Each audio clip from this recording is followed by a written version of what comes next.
Hello and welcome to our very first Advisors Application Workshop for Entry Year 2023. My name is Enrique Jasso and I am the Director of the Texas Medical and Dental Schools Application Service, TMDSAS. And joining me today, we have some team members from our office here. We have Dr. Matthew Meeks. He is the Executive Director of the Texas Health Education Service. And we're very happy to welcome you today. Thank you so much for joining us. Dr. Meeks has some prepared remarks. All right, thank you, Enrique. Well, good afternoon, colleagues from Austin, Texas, here at the Texas Health Education Service.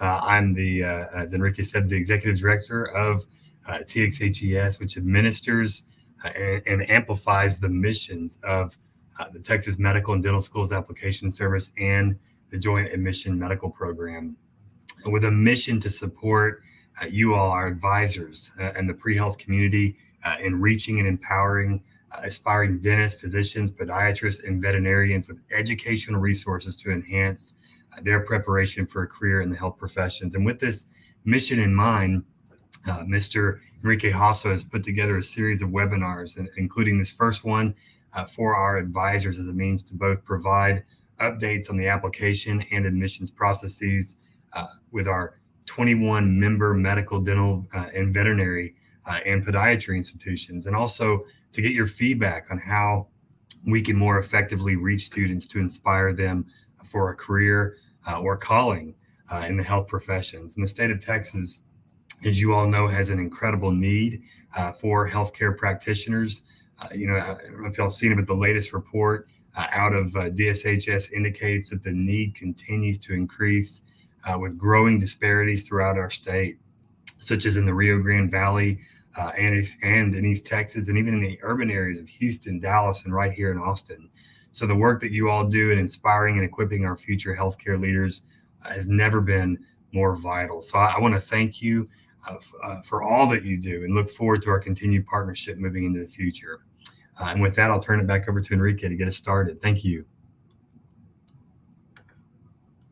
Thank you so much, Dr. Meeks. And of course, this is a live session and we welcome your questions. Please go ahead and feel free to drop those into the comment section as you see fit. We will be addressing all of your questions at the end of this presentation, but we do have a team behind the scenes. We have Desiree McDonald, who is one of our application liaisons here at TMDSAS. And another application liaison, Miriam Cabrera, is standing by, also behind the scenes, as well as our TMDSAS support specialist, Sulema. We've got a full team here ready to address your questions. So first off, let's go ahead and kick it off with our presentation here. So as Dr. Meeks mentioned, TMDSAS is part of the Texas Health Education Service, which is designed to help support you as health professions advisors, as well as the pre-health community in reaching and empowering aspiring dentists, physicians, podiatrists, and veterinarians in their educational pursuit for a career in the health profession. So thank you all so much for everything that you do. And we look forward to continuing this wonderful partnership that we've been a part of as TMDSAS for over 55 years now. TMDSAS has, let me get myself off the screen. TMDSAS will have 21 member institutions as of this application cycle. Last year, we welcomed Baylor College of Medicine into TMDSAS. And this year, we look forward to welcoming our first podiatry school as part of the program, the UT Rio Grande Valley School of Podiatry. They will be joining TMDSAS in a couple of weeks, actually, as part of the entry year 2022 application. And then in the summer, later this year, UT Tyler School of Medicine will be joining TMDSAS, rounding out our medical schools there. And so we're really excited to continue this pathway to help expand the footprint of TMDSAS and our member institutions and reaching out across all corners of the state. For today's objectives, we're going to talk about how TMDSAS promotes applicant success. We're going to share the advice that we often share with applicants when they call in for support. We're also going to review the overall application, kind of at a glance, One of the biggest areas that causes so many issues for applicants is entering coursework. So we're going to dig into that specifically. We're also going to talk about how TMDSAS is unique. I'm sure several of you are from out of state and still wonder why Texas has its own application service. And besides us being Texas, there are some more concrete reasons. We'll also provide you with a reference guide on some resources that we have published, as well as the application support resources that TMDSAS generates every year. But before we go ahead and get started with that, we are going to run a quick poll. So if we can get our team to have a poll ready, we are interested in finding out which city you're joining us from today. So you have two options here. You can either text TMDSAS 775 to 37607, or you can join by the web at pollev.com and enter the code TMDSAS 775 to submit your questions. And so we're going to go ahead and start collecting your responses in real time here. I think we have a different poll up here.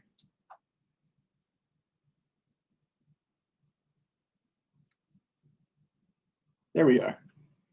Could you activate this one?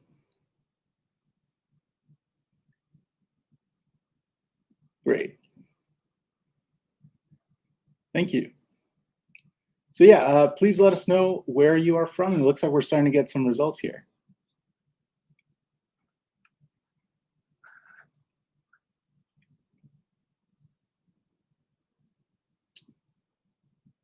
All right, we've got some folks joining us from Dallas.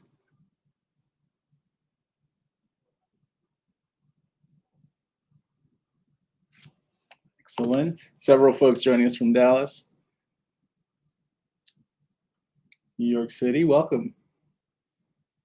Lubbock, Texas. State College, Pennsylvania. Thank you for joining us today. Indianapolis. Austin, Texas, just down the street from us here. Wonderful. Chicago. San Antonio. No West Coast folks out there yet? All right, Fort Worth is kind of west. Well, thank you all so much for joining us today. We are very excited to offer this service, particularly because health professions advisors, as we've said several times now, are such an important part of helping us address the healthcare disparity. So being a partner with you all is really meaningful for us. Let's go ahead and get started with some of the guidance that we at TMDSAS share in promoting applicant success. Several of you may be very familiar with this model. It's the experience, attributes, and metrics model. And it's something that we share not just with our medical applicants, but also with our dental, podiatry, and veterinary applicants, just because of the way that it visualizes holistic review. And so we've distilled this down in such a way to make it palatable for our applicants, where experiences on the outside explore the different ways that each applicant undertakes this pathway. So we talk about life experiences, the overall distance they've traveled, their leadership roles, healthcare experiences, etc. So this is really like the activities that have influenced who they are. The purple circle that we see here is the attributes, which include different ways that we identify ourselves: sexual orientation, race, maturity level, sexual orientation, faith, family status, citizenship, and so the different things that make us each unique individuals. And then finally, what everybody's used to hearing is the metrics, of course: MCAT, DAT scores, GPA, and the overall grade trends. And so this model is particularly helpful as we dig into the application and how the schools take a look at these different attributes in action. So here we actually show that TMDSAS is actually calculating over 100 different GPAs. I think we're actually inching closer every day to 200 GPAs that we calculate and make available to our member institutions. The overall GPA, which is the one that everyone's most familiar with, is a calculation of all entered coursework. It includes graduate, undergraduate, post-bac coursework. And then the BCPM GPA, which several other application services also generate, is based off of biology, chemistry, physics, and math-based coursework. And overall, the discussion about trend of the GPAs is particularly important when we show this model here, where we have an applicant that has done relatively average and dual credit courses in high school, brought those credits over, and now as a freshman year, they did relatively well their fall semester, and then their spring and summer semester had a pretty steep drop. And then we talk about how while that applicant had that steep drop in their freshman year, in the spring and the summer semester, or even anywhere else, the fact that they continue to perform better and better really shows the schools that they are academically capable. So this is a very simplistic way of taking a look at overall GPA trends, and it's really helpful to have applicants notice how over time their GPAs may change, but it's the overall trend and what they're doing to overcome those academic obstacles to show that they are prepared academically for the rigors of professional school. That's what's important for our member institutions. Next up, we're going to do a live demo here of our application statistics. This is something that's currently available on the TMDSAS website. If you go up to the quick links, you'll see the statistics dashboards. First off here, we're taking a look at our dental pool. So for entry year 2021, these applicants started school last fall. We see that we had 1,065 applicants in total. Taking a look a year prior to that, entry year 2020, this application pool started right before COVID-19 hit, and those numbers were generally increasing, where we had 940 applicants.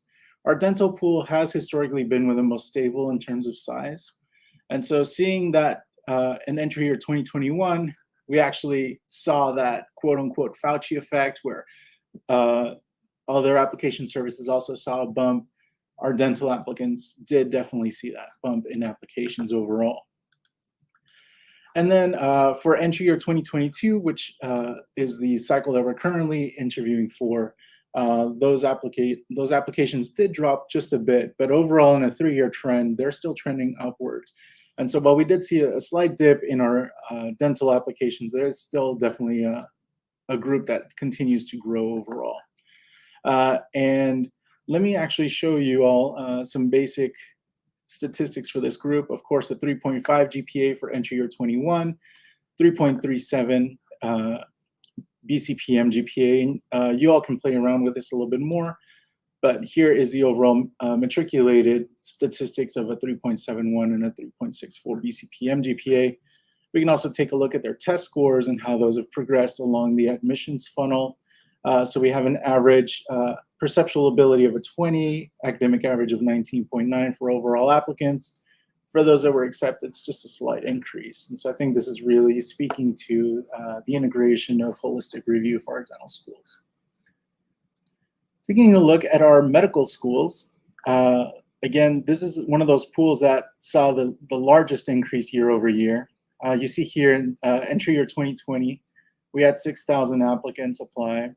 Year before that, just over 6,000. We just crossed that threshold. But then fast forwarding to entry year 2021, during that pandemic, the first year, we actually did see that incredible increase of a little over 20%. I believe it's 22% increase. For this past application cycle, we actually saw a slight decrease in overall medical school applications. However, taking a look at the overall performance of this pool, it's clear that as the pool has continued to increase, and even with that large increase in entry year 21 and the slight decrease in 22, the pool continues to be more and more competitive. And this is largely because applicants are becoming more and more competitive. And so please feel free to take a look at these different statistics. For those of you that are from out of state, we've now included residency as a means to help distinguish the information. This is a question that we've received many, many times from advisors and applicants. So this is a really helpful tool for you all. And then finally, for our veterinary applicants, let's take a look at entry year 2020. And so we had 739 applicants for veterinary school. And this was a number that was steadily increasing quite moderately. In entry year 2021, we actually saw a pretty steep increase in overall veterinary applications, and that trend continues for entry year 2022. There are several factors influencing that. Of course, the addition of the Texas Tech University School of Veterinary Medicine, as well as the expansion of the Texas A&M College of Veterinary Medicine, and overall just a general interest in this entire career path. So we're really excited to see that kind of growth with our veterinary applicant pool. So moving along, as you'll recall, we are taking a look at holistic review and how it comes into play in the application. We pull up the activities section, and we've actually broken it out into how those 12 activities sections are categorized. So on the left, we have the achievements of academic, non-academic, or leadership experiences, our experiences, healthcare, research, employment, etc. And then our applicants are also asked to share which upcoming activities they have planned. This helps us with determining whether they will continue to maintain Texas residency, which we'll discuss in a bit. From these activities, applicants select 3 that were the most meaningful to them, and they have an ability to share up to 500 more characters about that activity and why it was meaningful. So we want to kind of share with applicants how important this is, because it gives a glimpse into something that they're particularly passionate about. So in this meaningful experiences section, the schools aren't necessarily looking for that healthcare activity experience to be the most meaningful, but perhaps another activity that may have been particularly impactful for their journey, for how they foresee themselves as practitioners. So in the application, we ask the applicants only select the one section that best fits that activity and put it into that category. There are certain circumstances, for example, a healthcare activity and an employment is one of the few exceptions that we have for an activity to be entered in multiple places. However, each of those categories should have a unique descriptor as to why that activity would be included in that section. Another one would also be leadership. So for example, if somebody is part of their volleyball team and then their senior year they became the captain of the volleyball team, they might include that as both a leadership and an extracurricular or leisure activity. And then in each section discuss what those activities would have been about. With our leadership, too many of our applicants get bogged down with the word leadership and expect formal roles of leadership to be a part of that section and what the schools are looking for. But particularly, it doesn't necessarily always have to be an official leadership role. It could also be an informal leadership role where they're taking charge as part of an organization, where they're planning a certain event, though they may not have a formal title as a leader in that organization. That's what this section is about. So not just overall activities where they are recognized as president or vice president of an organization, but also instances or skills that they've developed in leadership. Next up, we have our essays. They're generally the same for all of our schools. The personal statement asks for applicants to explain their motivation to seek a career in dentistry, medicine, or veterinary medicine. With the conversations we've had with our member institutions, too many applicants get bogged down with details about a certain instance where they were inspired to pursue this pathway, but don't really dig into why, what they've done in order to improve themselves, to really develop themselves in preparation to becoming practitioners for different healthcare areas. And so one of the tips that we share with applicants is using STAR, a situation, task, action, result. Let's say, for example, one of their grandparents didn't have a great experience with healthcare practitioner. That may be the situation. But rather than getting stuck into that situation and really digging into why that was an ineffective healthcare provider, what they could have done better, using that as an experience to reflect on it and identify the key attributes that they would have preferred would have been displayed, and then in the task and action, discuss how they've been developing those attributes, and perhaps even referring back to the categorization of their activities and addressing that. And then the result, of course, being how in a similar situation, they've developed themselves to be more more effective healthcare practitioners in anticipation for facing a situation like that. And so that type of response would better address that personal statement of why they are motivated to seek this career. So it's essentially the question of inspiration versus motivation. For our personal characteristics, this is another area why we wanted to make sure to talk about the experiences, attributes, and metrics model.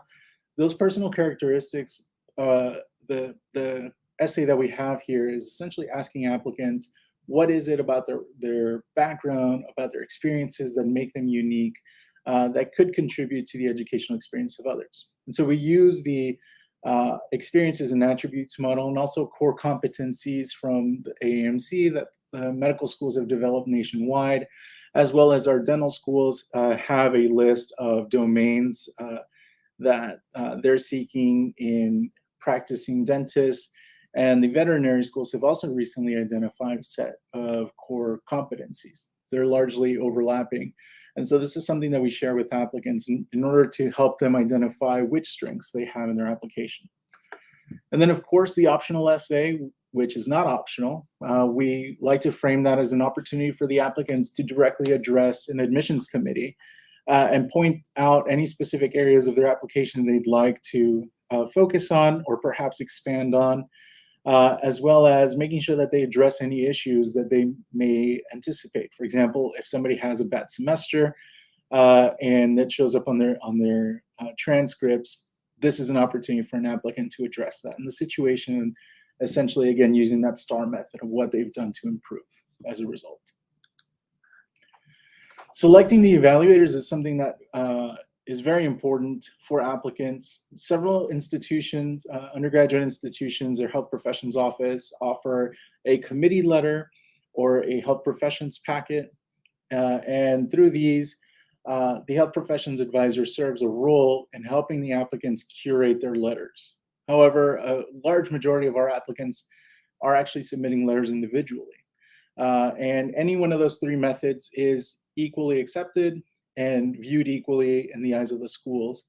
However, what we do like to promote through TMDSAS is for the applicant to take a step back and assess which competencies they would like to have other experts or other folks that were involved in their development and how they can speak to those specific characteristics or competencies. So we offer some examples of other evaluators, such as a volunteer coordinator, a supervisor, an advisor outside of health professions, a physician, a dentist, and the different competencies that they could speak to. And so then by having this information, their evaluators can be better equipped to address some of those competencies. The AAMC has actually published a fantastic guide for writing letters of evaluation and in terms of using the core competencies and what it is that the schools look for. And we'll be sharing that in the next few weeks through the Health Professions Advisor newsletter that we provide.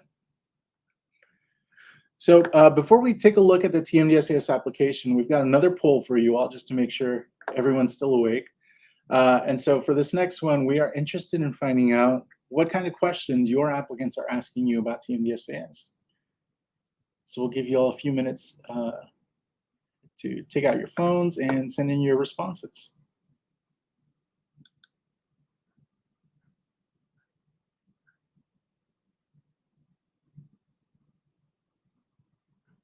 In the meantime, we'll go ahead and address one of the questions that came up from Gina Kirk. This is in reference to the essays that we were talking about how I said some applicants get bogged down with how experiences add to the educational experience of others. This is a fantastic question. The feedback that we get from applicants is that they often interpret it as quote unquote the diversity essay. And many applicants get bogged down by the fact that they may not see themselves in a particularly diverse way, or they may not have quite reflected on what it is that makes them unique, what it is that makes them be on a journey that helps them be more effective healthcare practitioners. And so this is what we refer to, or what I refer to as how applicants get bogged down by that. They misinterpret how the schools are asking for their characteristics and are asking what it is that they can do to provide better diversity to that application, or I'm sorry, to the educational environment. And so this is essentially, yeah, it's something that's a little bit more complicated for applicants. And so when they call in and ask us for guidance on that, we definitely do share the different models of experiences, attributes, and metrics, as well as the core competencies to help them kind of hone in on those responses.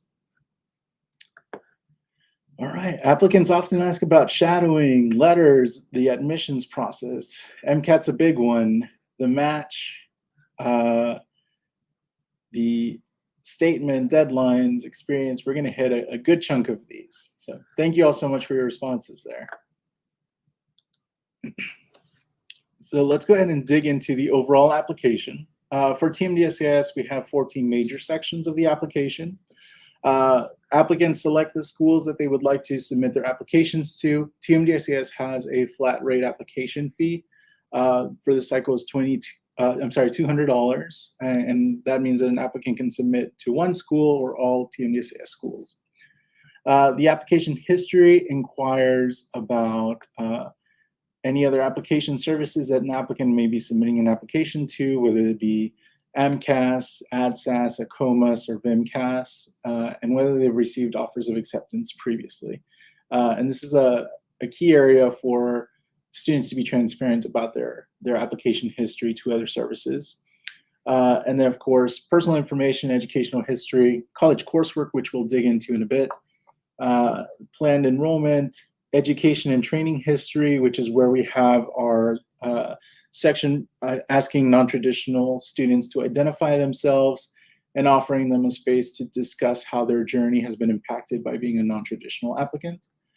And then essays, residency, which we'll dig into, letters of evaluation, a chronology. And something really important that my team wanted to make sure that we emphasize is that on the TMDSAS application, once somebody submits their payment, their application is submitted. And once that application is submitted, there are several sections that become locked and are no longer able to be edited by the applicant. These, of course, include the essay section, large part of the college coursework section, the personal information section. Unless they have contact information to update, most of the application will actually no longer be editable to the applicants. There is a full comprehensive list of which sections will be locked and which ones will be available for updating, available on our website, and also will be available in the application guide. The status page is another important page, another resource for applicants. This is a page where essentially you have a checklist of every section of the application, along with the date that that section was completed and saved. It has a full list of all of the schools that an applicant has submitted their application to. It has a list of about 10 different GPAs, graduate, undergraduate, post-baccalaureate, overall GPA, BCPM GPA. So what the schools are seeing, the applicants are able to see on their end. And then once we get into application document tracking for letters of evaluation, when those are received and when they're processed, as well as test scores, a date stamp is created and visible through the status page.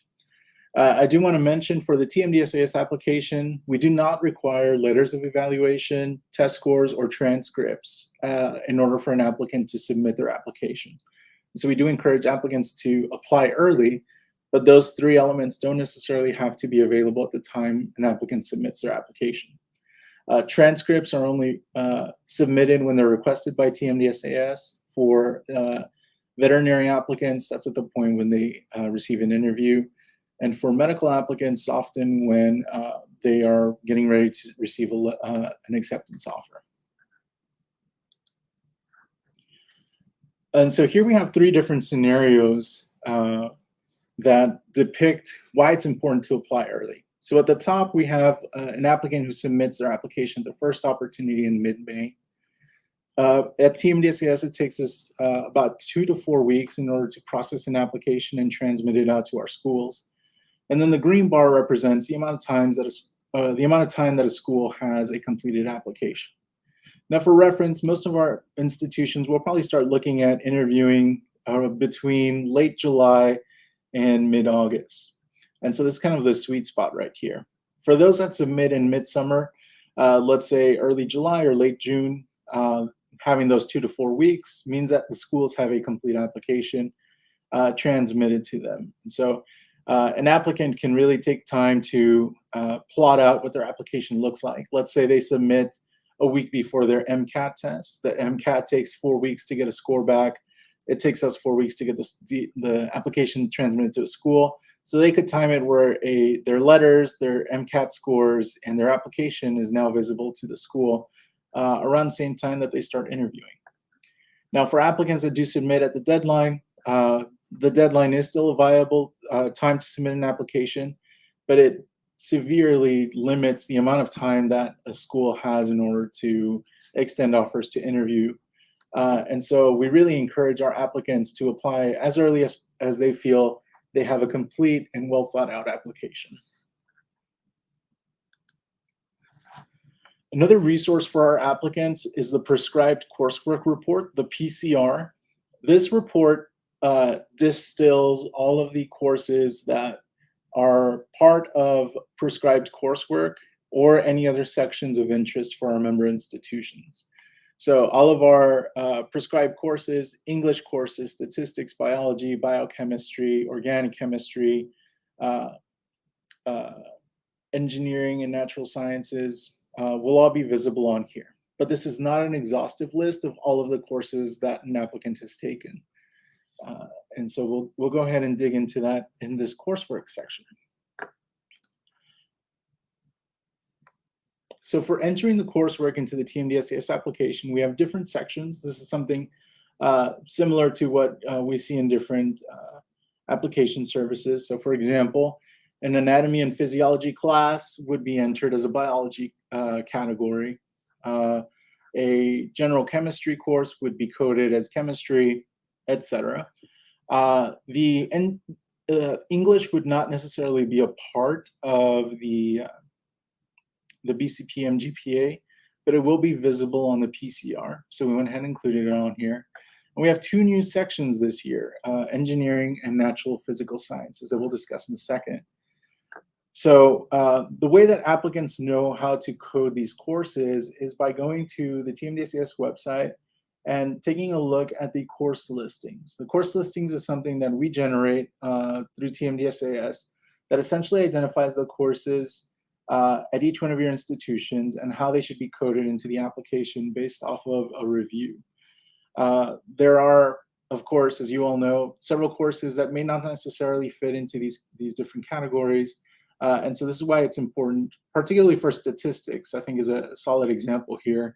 A statistics course may not necessarily be taught in a math or statistics department, but it could be a business statistics course that fulfills the different requirements that we have. And so this is an instance where the course listing is really important to help the applicant determine whether or not that course should be identified as or categorized as a statistics course.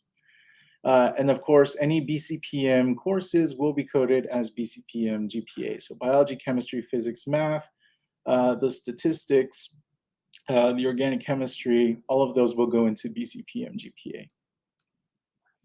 Next up, we have the different types of courses. Of course, non-major science courses and graduate courses will be included in the BCPM GPA, but those will not appear in the prescribed course report, the PCR. Similarly, foreign courses, developmental courses, or audit courses will not appear in the BCPM GPA or be included in the PCR. And that's because we will only include courses from regionally accredited institutions. Something that's new for this application cycle is the inclusion of an engineering and a natural and physical sciences section or designation. So any course that is engineering, aerospace engineering, biomedical, chemical, civil engineering, those courses will no longer be included in the BCPM GPA, but will be included as part of an engineering GPA that will now be available to all of our member institutions. And this reflects a recent shift where we're seeing an increase of programs dedicated to the different health professions and engineering. In addition, natural and physical sciences, which will include any agriculture or animal and avian sciences, will now be categorized as natural and physical sciences, and they will only be included in the BCPM GPA for our veterinary applicants. However, they will still be visible for dental and medical applicants and podiatry applicants.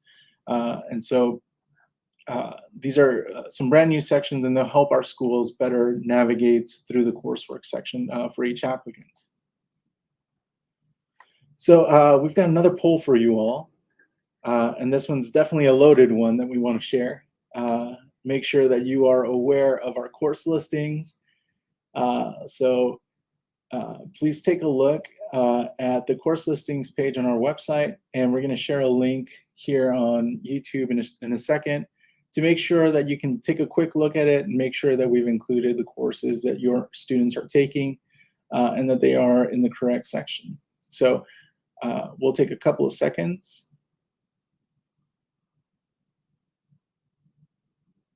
Thank you, team.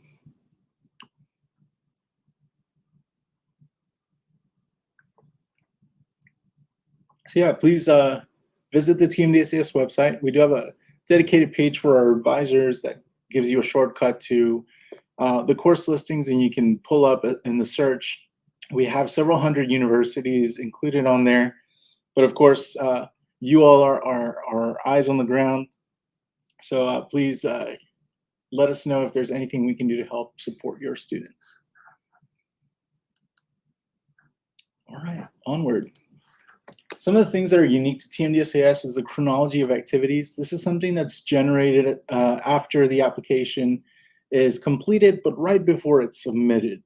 And so essentially what we do is we gather all of the terms that an applicant has attended, all of the activities that they have undertaken, and all of the planned activities that they plan to engage in. And it creates an overall timeline. And so oftentimes, some of the issues that folks face in completing this section is that there is a gap that's longer than 3 months, and that could cause an error that prevents a chronology from being created. And then sometimes applicants want to go in and make sure that the chronology has a quick glimpse into their activities. Now, the activity section allows applicants 50 characters to describe the activity. In the chronology, since it's just a snapshot, it's only 50 characters. So sometimes applicants like to go in and make some edits to make sure that you can get a good glimpse as to what each activity is for. This is a helpful tool for our member institutions to take a quick look at the overall journey or distance traveled for our applicants. And it's also important for our team to determine the overall journey that they've undertaken and where an applicant may have gained or lost their Texas residency. So this is a pretty unique section that we use in different ways at TMDSAS. Speaking of Texas residency, there are 2 major claims to Texas residency. Option 1 is residency through high school graduation, where an applicant graduates from high school in Texas and has lived here for 36 months prior to graduation. Those applicants are generally maintain their Texas residency. There are, of course, many nuances here. Or secondly, where an applicant has established domicile in Texas by coming to Texas, establishing domicile, maintaining it, and doing so through a variety of different means. If we have somebody who has come from out of state without any claim to Texas residency and is here for educational purposes, it is slightly more difficult. The onus is on the applicant to show that they are gainfully employed and maintaining that Texas residency. And so these are essentially the most basic ways of determining Texas residency. If you're interested in all the nuances, you are welcome to visit our website or send us a message if you have any unique circumstances. Our email is info@tmdsas.com. And we are very glad to help address any questions that you or your applicants may be facing. Another unique aspect of TMDSAS, of course, is the TMDSAS match. The TMDSAS match is essentially a way for our medical schools to fill their classes in one fell swoop. And so what we do is, according to the traffic rules for all medical school, offers of acceptance can begin on October 15th. For our out-of-state medical applicants, offers of acceptance will begin on October 15th, just as they do nationwide. For our Texas residents, those offers of acceptance take the form of a pre-match offer, which essentially is an offer of acceptance from our schools and offers tells the applicant that they will be ranked higher on their match list. So come February, applicants will complete a ranking of all of the schools where they've interviewed and rank them 1 through however many schools they've interviewed at and submit that list to TMDSAS. And then our schools will rank the applicants that they've interviewed in order of preference. And then we enter those into the TMDSAS match until all of the available spots are filled at our medical schools. Of course, there's still plenty of movement that happens afterward. And if you're interested in learning a little bit more about that, we have a full video that explores several different scenarios of how folks have pre-match offers, whether they rank a school higher or lower, and how that kind of plays out. So next up, we have some references for you. The advisor references, as we mentioned, if you go to the TMDSAS website, and let me go ahead and share my screen here.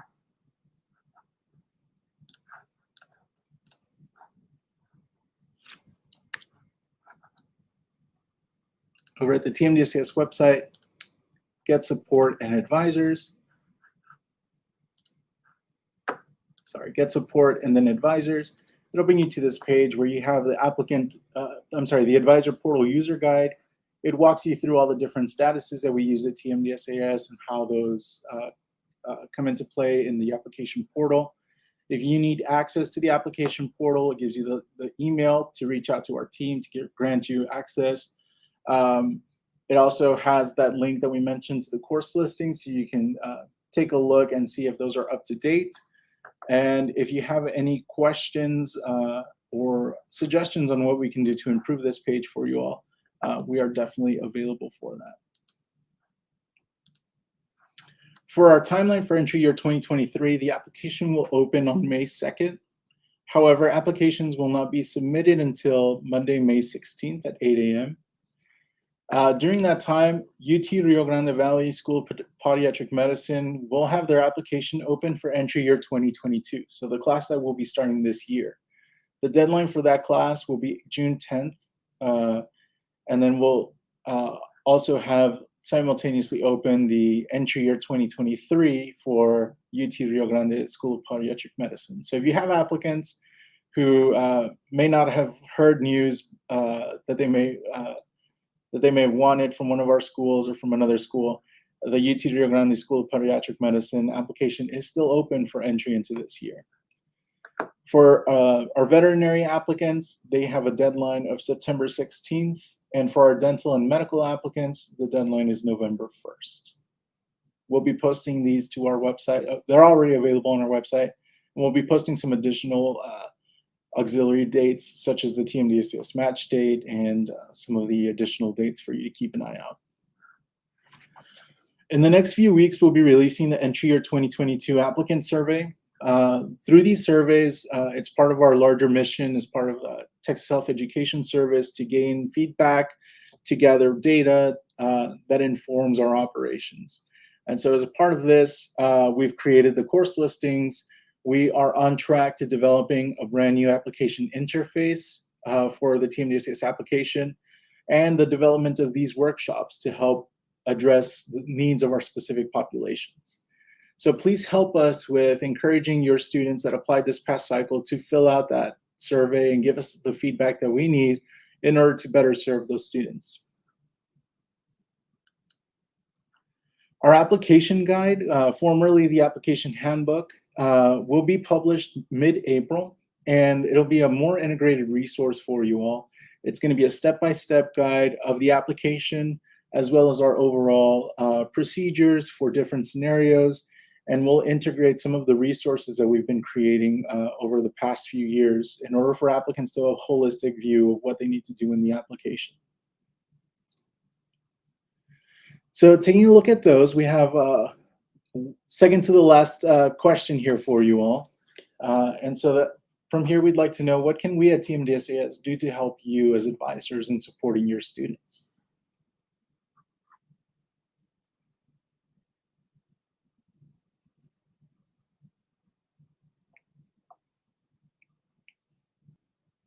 We'll give you all a few seconds to respond here. That way we can make some time to address any questions that you may have. And again, if you have any questions that you'd like for us to address, feel free to drop them into the comments section, and we are happy to address those. So for the sake of time, we're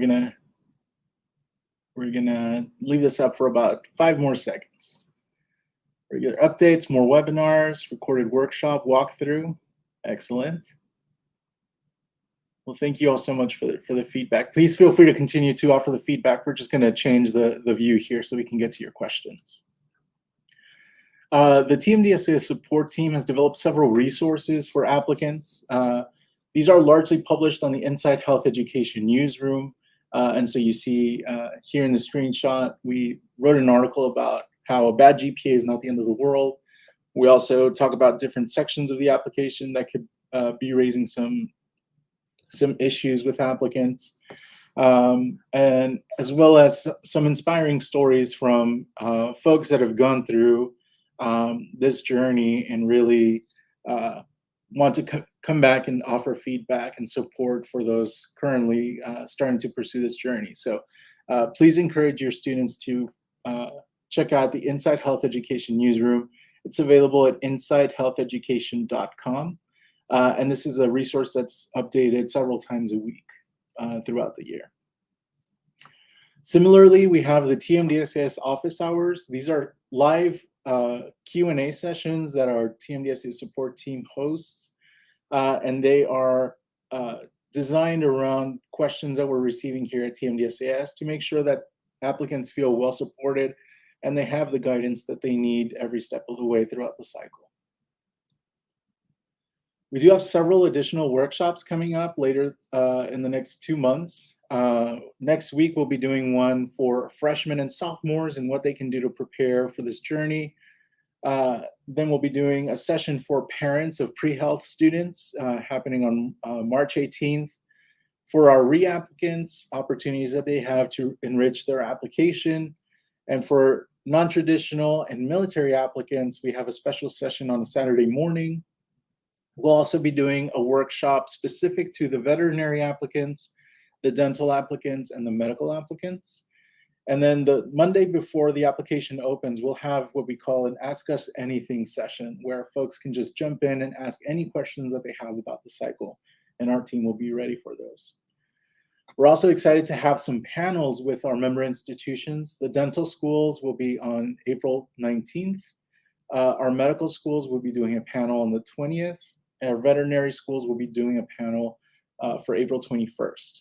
Our podiatry school will be doing their panel in May, but we have to wait until they receive the accreditation in order to schedule a date.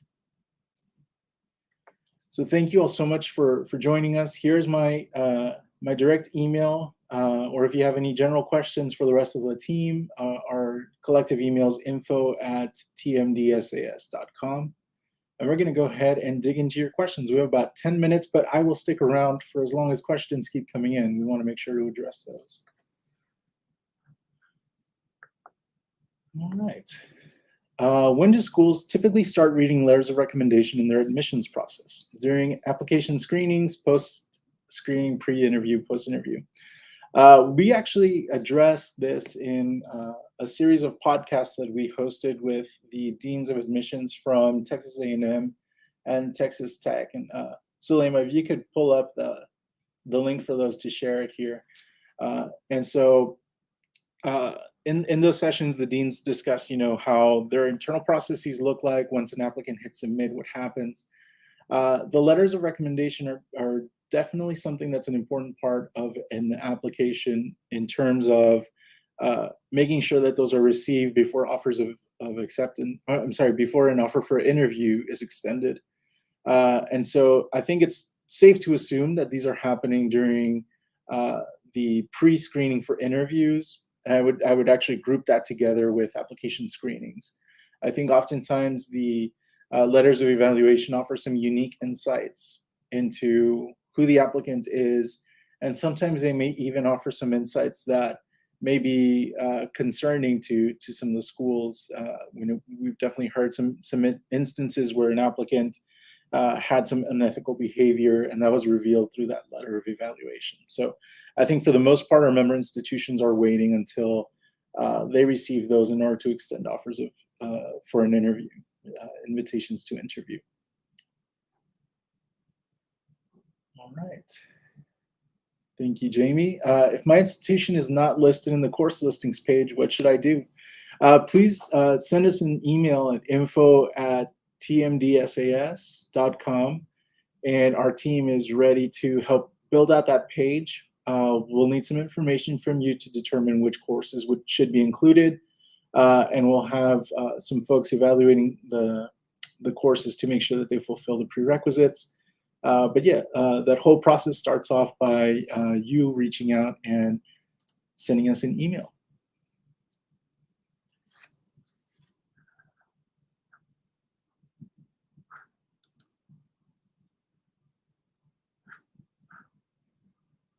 All righty.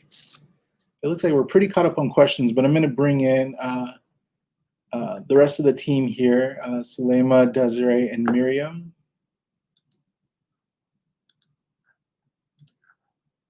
We'll do the Brady Bunch look. Team, is there anything else that we'd like to share with our advisors?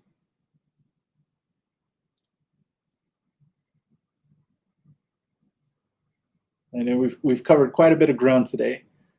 And I think if we could leave you all with one major takeaway, I think it's as Dr. Meeks mentioned earlier, it's really the commitment that our team has to helping ensure that you all as advisors have the support from TMDSAS as an application service, and as part of our member institutions on behalf of them, to make sure that you all are well supported. So at any time, please do feel free to reach out to us, and we're here to help support you. We're here to help make this process as easy as possible for you, and as holistic as possible for your applicants. We have another question here. Looks like it's from Pam McNulty. The examples listed of where to place experiences is an excellent tool. Where would you recommend students place experiences if a hospital is not in direct patient care? That's a fantastic question, and we get it often. In the TMDSAS application, the healthcare experiences section is distinguished by whether an applicant has that direct patient care experience with observation with a healthcare practitioner. If the applicant did not have the experience, then it should actually go into either volunteer or extracurricular, depending on the nature of that activity. And so what we would encourage the applicant to do is to take a look at the application guide and take a look at the definitions for the different categories, and then make the best determination of where that activity should belong. We don't necessarily police that. We lean on our applicants to make the decision that they believe is the best, and then that's what we send off to the school. So this isn't a section that we necessarily validate, and so we want to make sure that applicants feel empowered to make the decision that, I mean, they know the experience is better than anyone else, so we want to make sure that they're empowered to make the distinction. Excellent question. Thank you, Pam.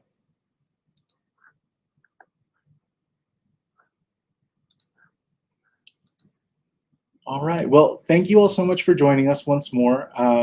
Before we head out, we do have a couple of more things to share with you all. First off, we have a QR code here that takes you to a unique page of our website that has a link to everything that we've discussed today. It has a link to the course listings. It has a link to the video for the match. It has a link to our application statistics. So hold up your phones and get that QR code and go to that page, because this is the only way that you'll be able to access it.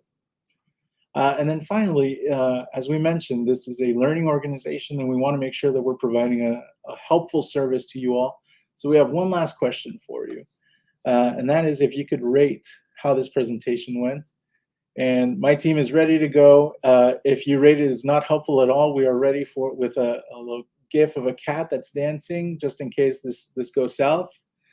But thank you all so much once again for your feedback, for your support. And we look forward to continuing this magnificent partnership that we have with all of our health professions advisors, not just here in Texas, but nationwide. We are very much committed to making sure that you all have everything that you need to be successful for your students. All right, I'm going to take a screenshot and send this to my boss.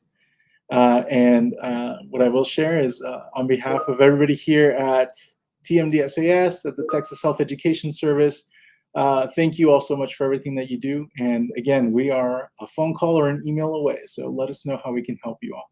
Thank you so much.